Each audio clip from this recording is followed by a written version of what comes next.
Problem 3471. Find the largest almost missing integer. In this problem, we want to find that an x appears in exactly one subarray. So there are going to be two scenarios. The first one will be k equals to 1.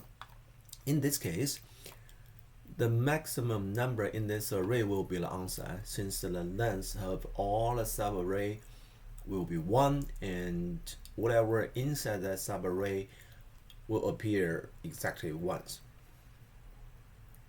But of course, it depends on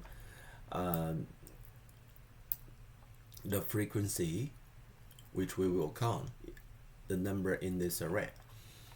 And in the second scenario will be the k greater than 1. And there are gonna be some subarray like this. You can see in this case, most of the number will be present in more than one subarray.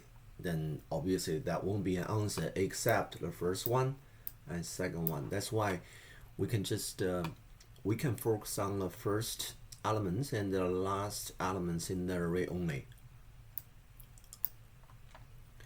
Just find out which one is bigger if the frequency of that number is 1.